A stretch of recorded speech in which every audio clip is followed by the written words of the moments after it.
What would you do if you could sit down and have access to 100 women all in leadership roles? What would you want to know? What would you ask them? What lessons would you want to learn? Well, today I sit down with Laura Johnson, the founder of Striven, who has done exactly that. Get ready to be incredibly inspired, to take away some actionable steps that you can implement into your career and into your life to really accelerate. I'm really excited to bring you this honest, vulnerable, and inspiring conversation today. So I really hope you enjoyed today's episode. And as always, I want to hear from you. So make sure you reach out to me on LinkedIn. Let me know your biggest takeaway and what you're going to implement into your career after listening to this conversation. Enjoy.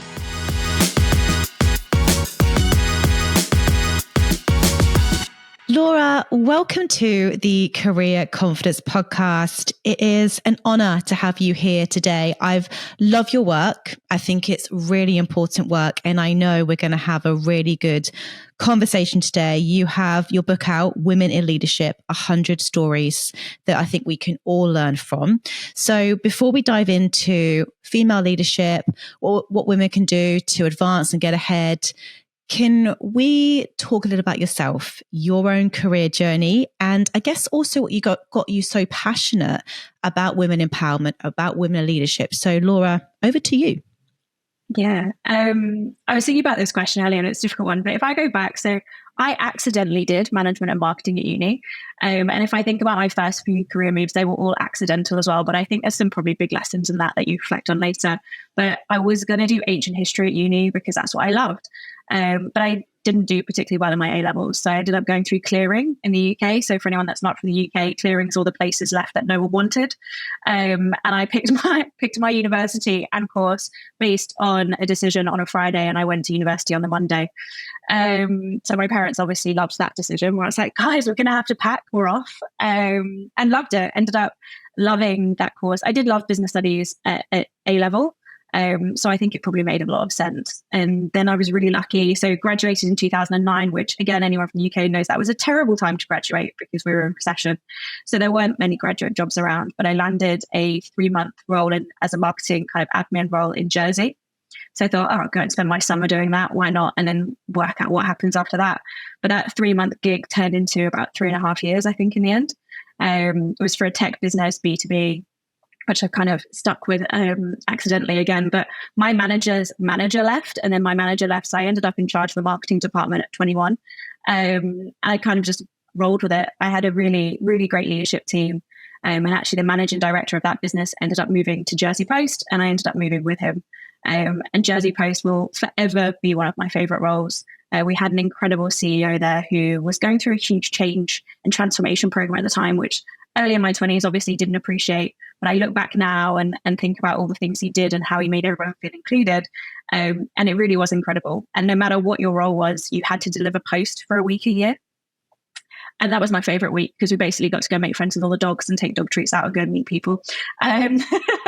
But there were lots of really amazing lessons from that, lots of huge lessons in empathy, and just, met the most incredible people that really wanted to make a difference and were really community driven.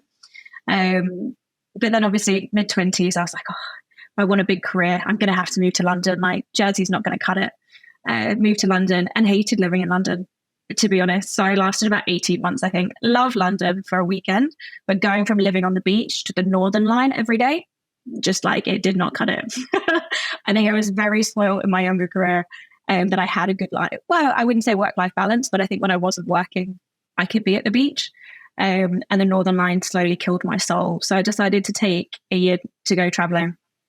So had Hong Kong, Fiji, Australia, and then I had a job in Costa Rica, and the plan was to go and learn Spanish and surf. Never got any further than Sydney.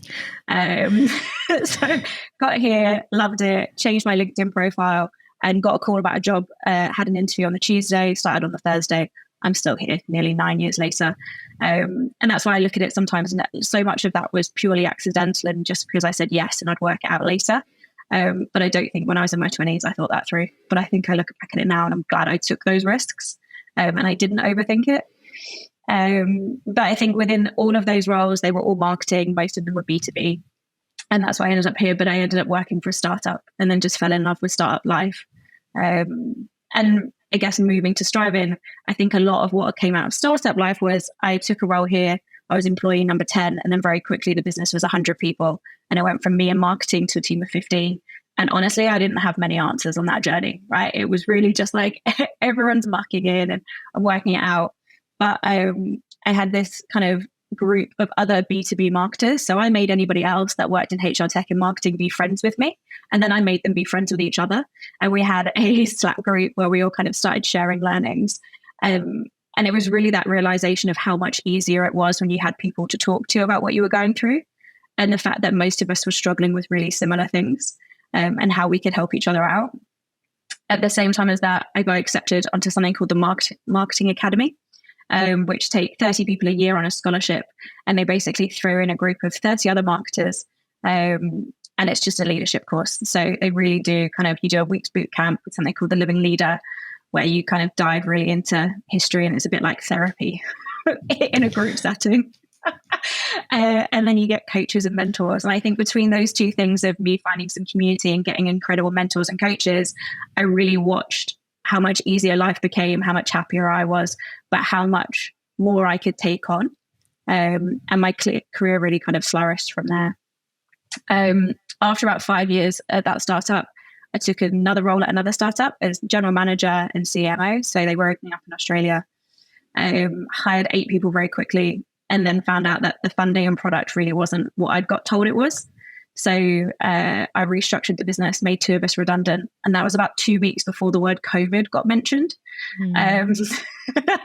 So I had these really big plans of like, I'm going to go traveling again. It's going to be great. 3 months off. And then I'll work it out.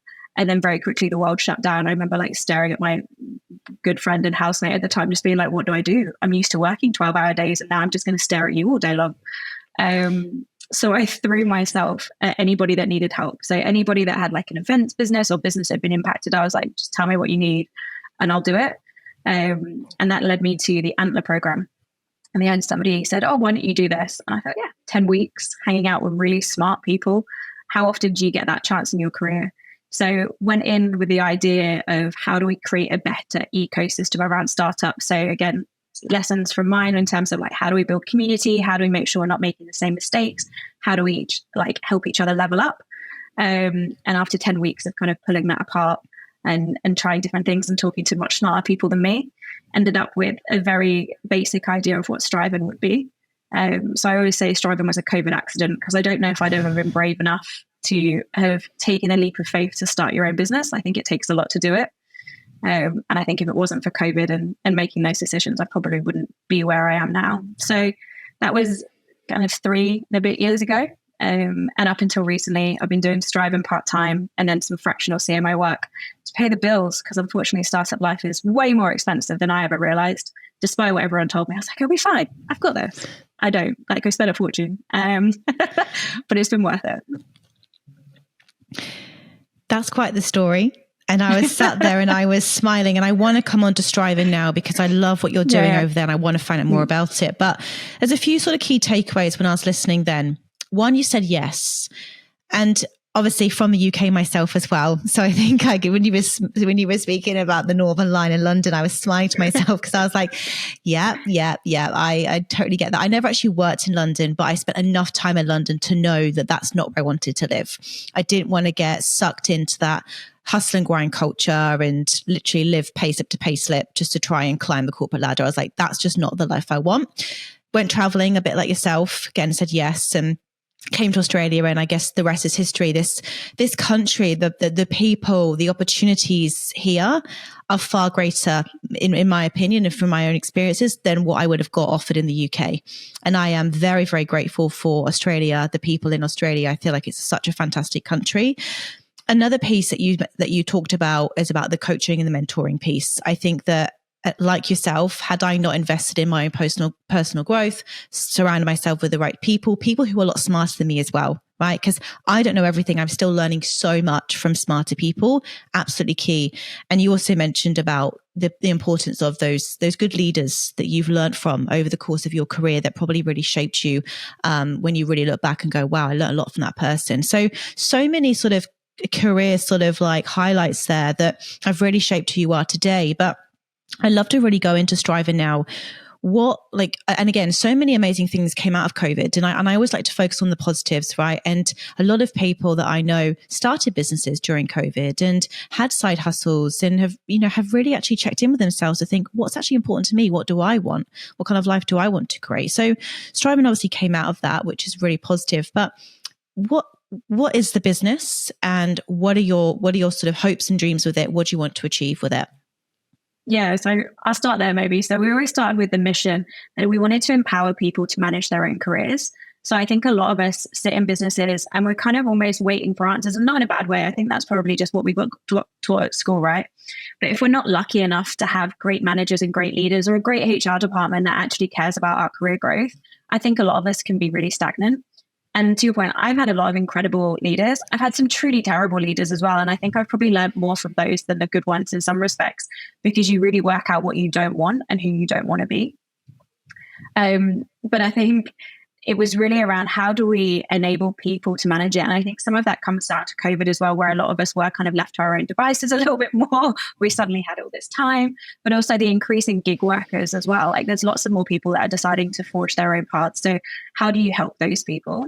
And then I think it was also really targeted, or for me, around that kind of smaller size of business, because one of the things, to your point, Australia is incredible, but most of the Australian economy is small businesses. So the likelihood is you've got hundreds and thousands of people that don't have anybody to help them with that, so might not know what to do. And to me, that just screams at this huge untapped potential. And we talk about skills gaps all the time, but I don't know if we're really investing in the skills and the people that we've got, and how can we kind of double down. So that was really where kind of mission, and I hope that's where we end up. And I hope that's where we're kind of doing a small part to play. I guess where we are, I spent a lot of money and time building a really light MVP of a tech product, which I wish I'd never done. So we can go into that and lessons learned at some point. But we really focused on building a community within HR, talent acquisition, and people and culture. Because again, during COVID, those guys saw the greatest rate of change, because they were trying to work out how the rest of us worked from home and how to hire and retain talent during that time. So started there, we've built community there, really focused a lot on events, group mentoring. We haven't launched a coaching side of the platform yet, but we have been doing some coaching courses. So still lots of work to do, but we learned so much from that. And then we've more recently opened up for marketers, and then customer success and sales.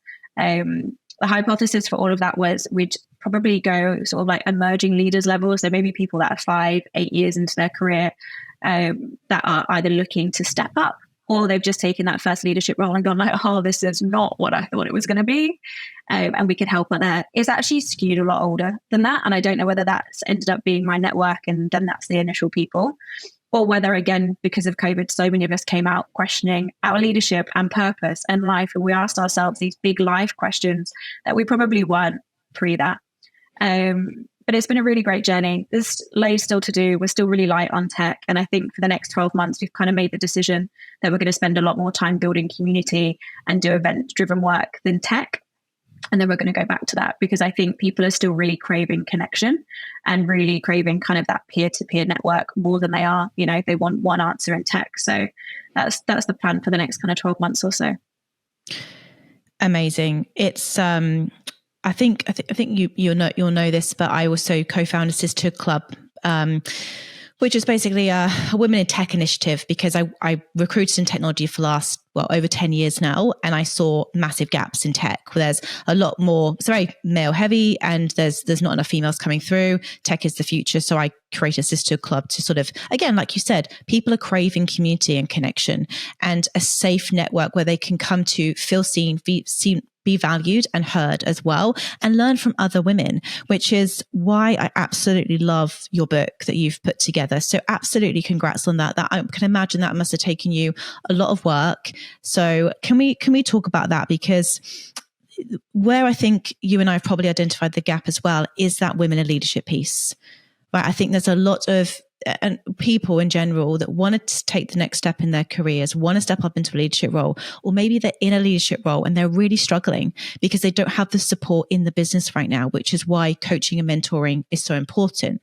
So from those 100 stories in that book, what have been some sort of like key standouts, lessons learnt from going through that process of writing that book and learning from these amazing women? I think there's probably a couple. And if we go back to kind of starting to do the book, so we're a really small team, as I touched on, like I was only part-time, and then we've got a couple of other fractional people. So usually when I have these ideas and I tell the team, they're like, you don't have time and you don't have the money to do that. Nice idea, not for now. And I really thought it was going to be one of those ideas, but instead they were like, let's do it. And it was the first time that I got a resounding yes, and I didn't have to try and convince somebody or give up and just be like, okay, I'll try again next week. And then I reached out to 100 women that I didn't know, and I deliberately did it to people I didn't know, because I thought if I ask my friends, they'll all say yes, because I was like, yeah, of course, great idea. And out of the 100 people I didn't know that I messaged, 84 of them came back and said, yeah, we'll do it. Now, obviously not all of those did, but to me, that was the first test to be like, okay, people want to contribute, and B, this is something that people want, because you don't get that response from cold outreach, as any marketer listening will know. So I think that was the first kind of big lesson, was it was something that I think people want to. I think the other thing that came out of that outreach was the amount of women that came back to me and said that no one had ever asked them before. And that was just the other one, just being like, why aren't people asking them? Like, they are, everybody in that book and everyone I asked is an incredible leader. You know, we did it based on, 10 years leadership experience, tend to be smaller businesses. They've all got incredible stories that we can learn from. So I think it's just such a shame that we're not doing that enough. And then I think lessons from the book, obviously trying to get 100 people, and we did it within 3 months, which honestly I would just never do again in terms of timeline. But 100 people, and honestly, they were all incredible. I think the big things that came out of the lessons learned when we were reading it all is 100 stories, and no two stories are the same. And I think that's something we probably all need to know, because I think we question ourselves a lot around, are we making the right choices? And, is this the right next step? And there's 100 different ways, to get to the same spot. And you've got people in very similar positions that have, there's nothing in common in terms of their background to how they got to where they are. I think in terms of things that were common in the book that made me laugh, is no one had the same answer to what work-life balance was, which I just thought was brilliant, because I think, again, it shows like we talk about these mythical things and it just means something different for everybody. Pretty much everybody brought up the value of the community at some point. So either they found the people, or they had somebody really early on in their career that advocated for them, and what a difference that made. And then I think the other thing we found was the amount of people that talked about imposter syndrome and not backing themselves enough. And I think, again, that's not totally gender skewed, but I do think it happens a lot more to women than men. Except really, I run a podcast. We haven't done it recently, but that's where we started with Striving. And I think we're about 80 episodes in, and I had this realization at one moment that every time we ask people, or if we ask guys, what's the key to the success of their career, they'll all tell you their confidence. And if you ask women around like what's held them back in their careers, they'll all say confidence. And it was one of those kind of light bulb moments of like, okay, yeah, there's something here we should dive into a little bit more. So yeah, I think there was so much from the book, but I think resoundingly, there's just lots of wonderful people out there that people want to help. And I think most people in leadership positions want to give back because somebody backed them early in their career. So they want to be able to do the same. But to your point, if you're in a smaller business, you might not have the people in the business to do that. So again, how can we create that kind of ecosystem or community to allow that? Amazing. And there's a reason why I call this podcast Career Confidence, because I totally agree. I think that a lot of it's we can say, oh, it's easy to say yes, but it actually takes a lot of self-belief and confidence to say yes. And I think people wait for permission, or they wait, when I feel confident, I'm going to do that hard thing. I'm going to go on that podcast. I'm going to speak at that event. I'm going to put my hand up in a meeting, when actually the first thing is courage. You need the courage to step out of your comfort zone. And from the courage comes the confidence, because then you sort of stack the evidence that I can do this. I can do tough things. I can push myself out of my comfort zone. I also think a lot of women as well have been programmed to like really be fearful as well, of like fearful of what people will think, judgment, guilt, all of these things that just do not serve us. And it seems to be more apparent in females than it does men. Like, and even in like, I guess in your own life, Laura, like when you sort of reflect on your own sort of story and times, like when have you had to really push yourself out of your comfort zone, and how have you actually gone about building your own confidence? Because I think there's so much to learn from every single person's journey of how we've gone about building our confidence. I think it's probably something I'm still working on. I think like I touched on it before we started this. Like, I hate being this side of the camera. I'm really comfortable the other side. I'm my own least favorite topic. And it takes a lot to kind of put myself out there still. But I think it goes back to that kind of exactly what you're saying before. Like if putting yourself out there helps to push the mission of what your business is doing or push what you do, like I think it's about thinking about the bigger purpose rather than thinking about you. I really try on the whole done is better than perfect. And I've really struggled with that since having a startup. And it is. And I also love the whole build in public approach, which I guess I really wish I'd known about earlier in my career, and really just putting it out there and taking people on, because people want to come on the journey, particularly if you're doing something purpose driven. And just putting it out there and telling people what you learn is so helpful. The amount of anytime I've put anything on LinkedIn around like lessons I've learned or things I've messed up this week, you end up having the best conversations off those. But I think confidence is still something that I really have to work on, and you still struggle with imposter syndrome. I think just in terms of more practical stuff, I do work with a coach, and that's been amazing, and she's incredible. But I think just having that time each month to sit and work on you, it's so tough in any role because you're always busy, right? But I think particularly when you're running your own business, because you expect yourself to have all the answers to all the things. So it's not just answers in marketing, right? You've also the finance person and the tech person and the product person and everything else. And I think if you sit in your own head too long about that, you can kind of undo yourself, or I definitely have. I've overthought so much that I've done nothing. So working with a coach to just kind of dig into that has been really helpful too. Yeah. And look, I've obviously gone on my own entrepreneurial journey. It's been quite the journey as well. But there's been loads of lessons learned and mistakes made. But I think that the biggest growth has come from starting a business. So what has been, like, if you sort of reflect back, just a few sort of key lessons that you, if you were sort of like coaching your younger self, you'd be like, look, Laura, let's just sit down and make sure we can avoid this, or, you know, make sure that you do more of this. Like, have there been any sort of key lessons that you could impart on your younger self? Yeah, there's several. We could probably do an entire conversation on that. But I think the main ones would be like the done is better than perfect. Like, honestly, if I wish I look back now at the first kind of 18 months, I was desperately trying to build this perfect platform on no money. And I am not a product manager. If I'd have just spent my time building community, like we'd be so much further ahead, and I would have slept a lot more, and I probably aged better. You know, it would have been, I think that's a huge one. The strive for perfectionism. And again, I think that's a little bit gendered. And I think actually just getting it out there is one. I think the other one is to back myself earlier. Again, like that kind of worrying what people will think. I don't want to put myself out on LinkedIn too much. I don't want to be too honest. You don't want to be too honest in case, it puts off investors or whatever. There's always a reason not to do something. And I do wish that I'd backed myself, or I wish I'd backed myself more and just put stuff out there.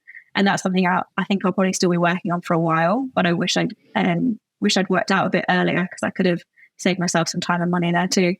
And then I think the other one is just like value of community. And I can go back to it. Like, people do want you to succeed. Like, genuinely, I've met so many incredible people over the last few years and formed some really amazing friendships. And it's all people going around that end up being values driven and want the same things you do. And maybe we're going about it in different ways, but the values are there and people want to help. And then having people within that community, like having people to talk about it. To your point, right? Like, you'll never learn more lessons, I don't think, than having your own business. But sometimes it's really nice to tell people when it's a bit of a shit show or you're having a really bad week and know that it's not just you.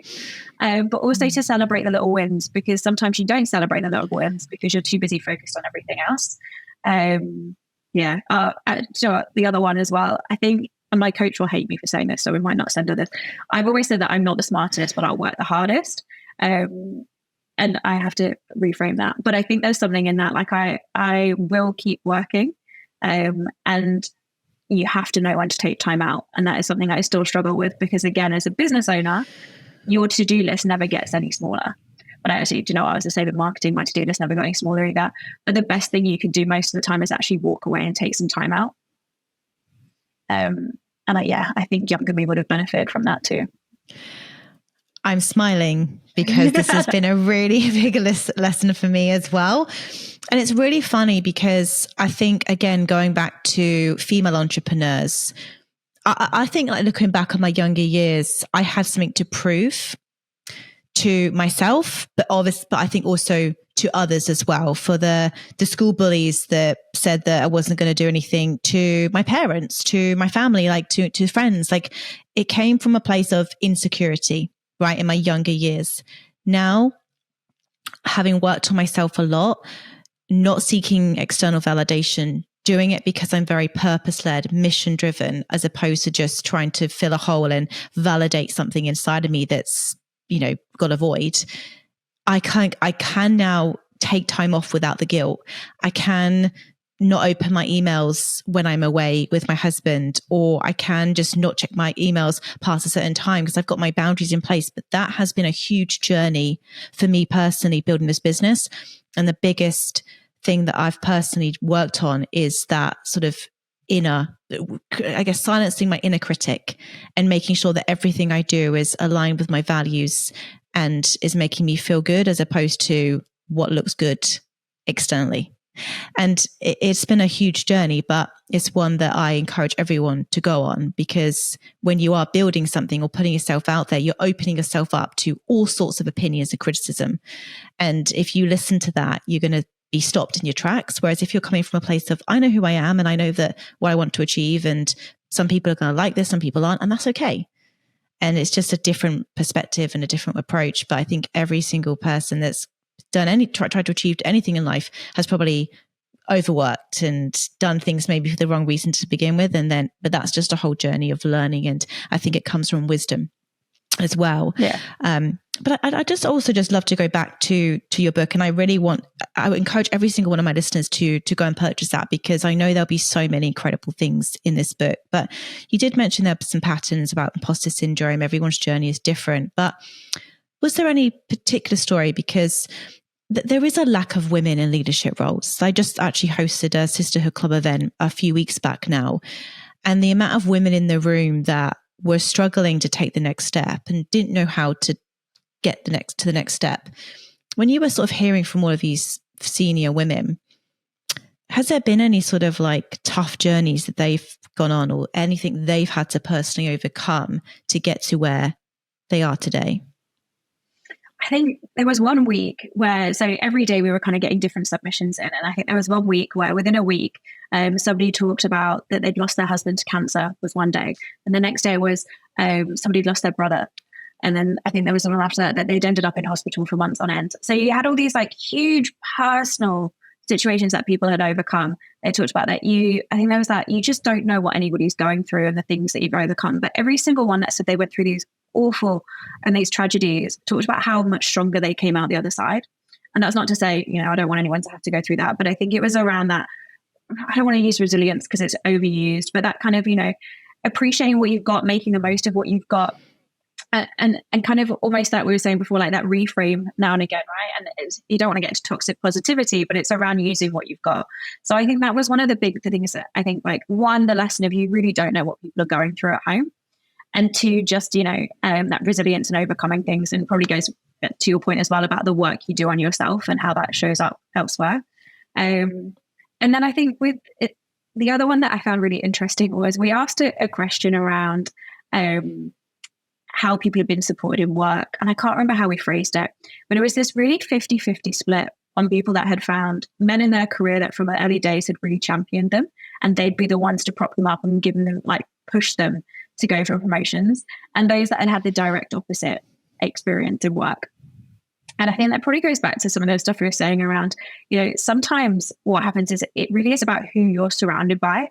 And I think that's why that sponsorship piece is so important at work, but it's difficult in small businesses, because if you've got someone there that's going to cheerlead you and push you forward and be the one to be like, hey, why haven't you put your hand up? Or why are you doubting yourself about that? then I think that can have a huge impact if you're lucky enough to have that person.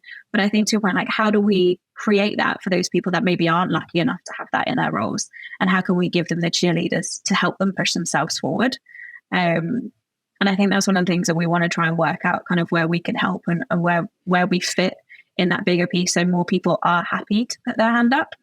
I think the other big learning that's come out of it is just around the return to work piece for particularly mums after maternity leave.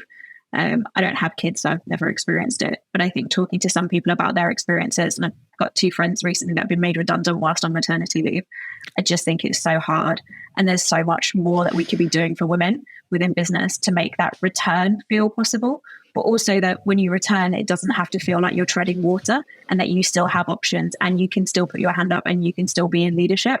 Because I do think there's a huge gap there that I very ignorantly didn't properly understand, I don't think, until I spoke to all these people and all these stories came out.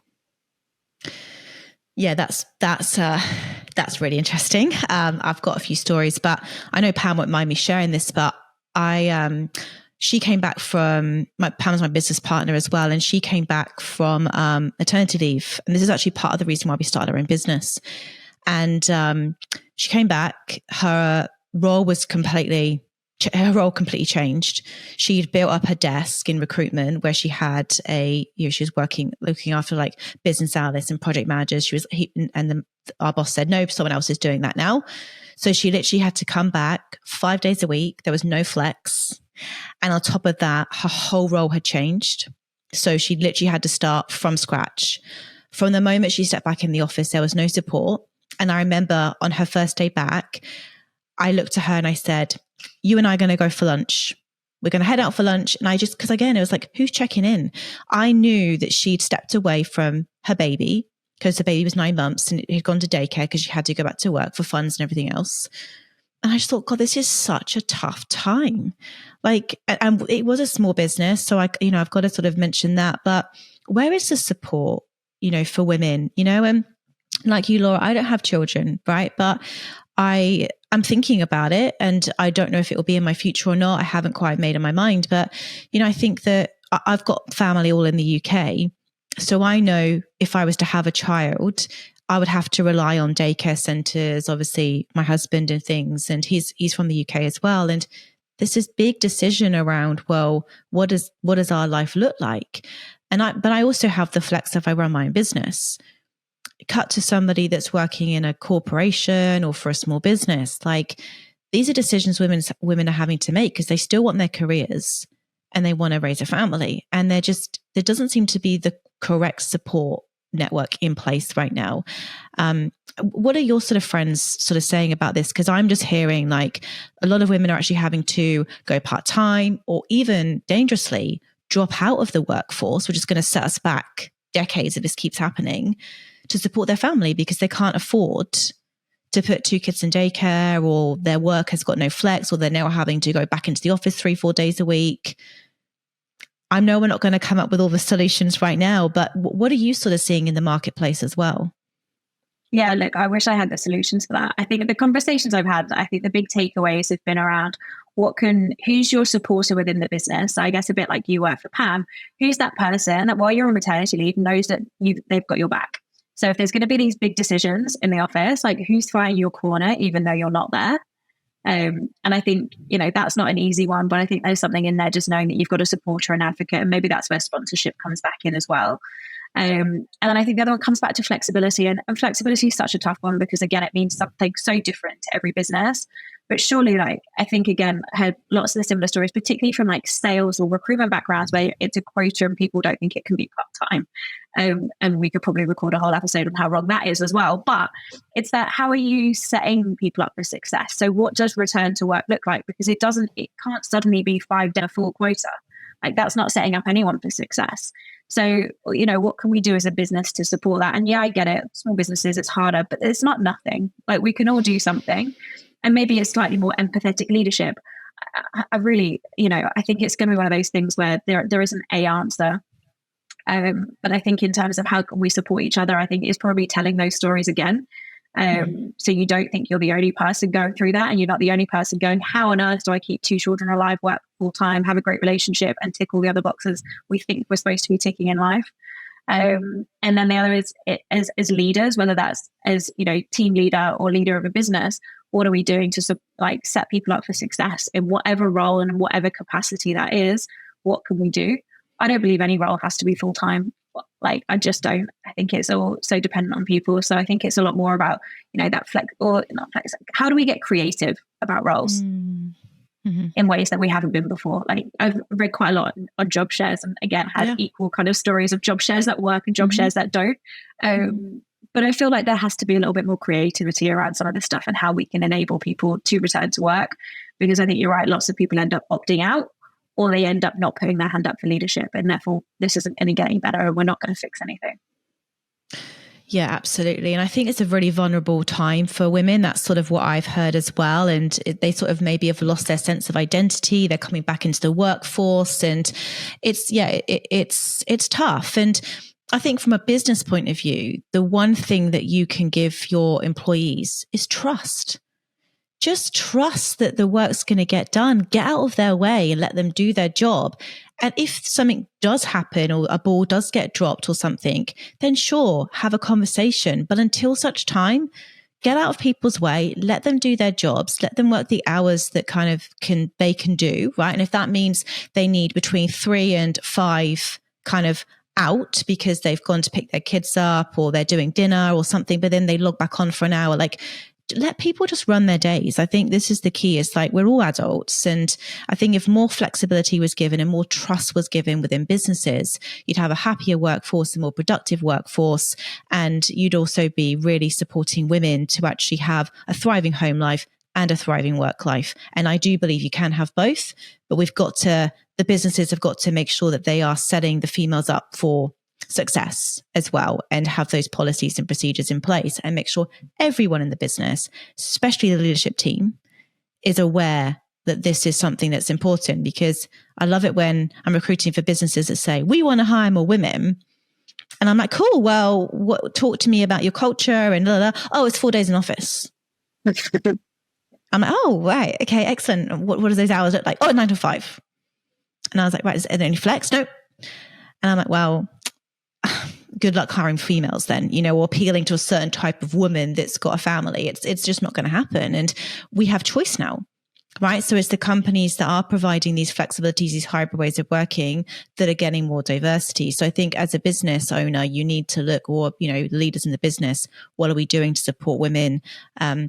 If you're serious about diversity and inclusion, these are the questions you need to be asking. But again, we could talk about this all day. So, but it's a really important topic. And I think that it's not getting spoken about enough. And yeah, I just want to know that if there's a woman out there listening to this, if you're working for an organization that's not supportive, there's plenty of others out there that are. I want to talk about now the power of networking. This came up at a recent sisterhood social that we ran, about the power of networking and building your network. In your own sort of experience, and you must have an amazing network now that you've obviously spoken to so many incredible women, how important do you think it is for us to build our network internally and externally within a business? And tell me about your own sort of journey of building your network since you've started Striving. I'd say networking is the best thing you can do for your career. If I look at Striving and where I am, but even before that, it's really around the people that I know and the people I'm surrounded by. To exactly what we were saying before we started this, surround yourself with smarter people and people that are values driven and are great leaders and people you can learn from, and have honest and open conversations. I do have an incredible network because of Striving, and I'm incredibly fortunate for that. And even go back to we've got 100 women now. We're creating a lunch club around those women so they can all meet each other as well. And I just don't think you should ever stop networking or ever undervalue what your network can bring, just in terms of learnings and opportunities. I think to your point as well, people that are maybe in roles where they're not seeing the flexibility or support they need, talk to your network about it. That's where you can start to find support and maybe some answers and things that you don't have sat by yourself. I remember a couple of years ago reading a book called Never Eat Alone. And it's a little bit dry. So Cliff Notes, have lunch with somebody. So it's every day you should be having lunch. do that with somebody and learn something from it. So I put out on my LinkedIn that I was going to do 100 lunches with 100 strangers. I didn't do 100. I did 25. I should go back to it. But they were, honestly, there were 25 people I didn't know that I had lunch with, and every single person was incredible. And I learned so much from every single one. And it was really going in with no agenda. Like, let's just go and have a chat and see what we learn. And I feel like every single one I came out with, huge lessons. And I just think the more you can do that, and the more you can put yourself out of your comfort zone, and the more people you can talk to, the more you'll learn, and the better you'll become at whatever you're doing. I completely agree. And from your network now, Laura, how do you keep fostering those relationships and deepening them? Do you connect with them on LinkedIn? Do you meet up with them a lot? How have you gone about sort of keeping those relationships going? Yeah, great, Chris. I love connecting people. And as anytime I'm I meet someone, I'm like, you should speak to so-and-so. So I'm very good at just being kind of keeping people top of mind and who should connect with who. So I think that's one, because I think it really is about how you can add value. Kind of just approach everything. It's how can I add value, or how can I do something good here? And I think the other one, so we are trialing lunch club. So each month, the Women in Leaders group are going to catch up in Sydney and Melbourne with no agenda, but let's all just go and have lunch together. So I think it's really those peer-to-peer connections that you can facilitate for that in-person time. And like I say, I just approach everything in life and how can I add value, and how can I leave this better than I found it? And that's just kind of how I approach work and life. I also just really like people. Go back to I was never particularly book smart, but I'll happily talk to anyone. I think that's a big reason I am where I am. I love it. And I think you and I have got very similar similarities there for sure, because I'm a big people lover, which is probably why I'm in recruitment, because I love people. But look, what is next for you, Laura? What's happening? Where would if I get you back on this podcast in say a couple of years' time, what would you have loved to have achieved? What are you sort of working on right now? Yeah, so I think if we talk about Women in Leadership book, it's really around, how do we keep publicizing that rather than it just being a big thing we do. So we're looking at what a year's worth of kind of activity looks like for that. All the money from the book as well also goes to charity. So just kind of doing our bit there as well.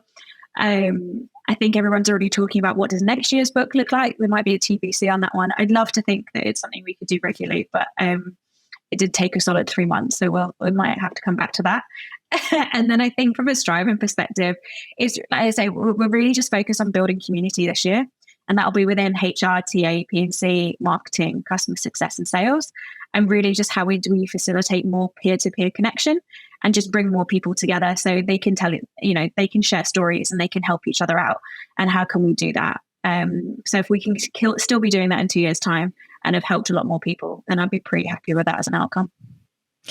Amazing. I have no doubt that you won't achieve it. And look, I'm coming at it from women in tech. You're coming at it from women in marketing, HR and sales. So who knows? I'm sure our paths are going to cross a lot over these next sort of couple of years. And I just want to support in whatever way I can what you're doing, because the more people are elevating female voices, getting more women into leadership roles, the better. So where can I send people to find out more about you? I'll obviously make sure I drop the book link below when we launch this podcast, but where do you hang out the most? Yeah. So personally, I'm always on LinkedIn. So if anybody wants to message me, I'm always up for a chat, as mentioned. Then it's striving.io if anybody wants to check that out. And then I'll send you the book is for sale on Amazon at the moment as well. So a few different links there. I'll make sure that they are all in the show notes below. Laura, amazing chatting with you today. Thank you so much. And I look forward to having you back on in a couple of years' time and hearing more about what Striving's doing. But thank you so much. Really appreciate your time. Thank you. I really appreciate it.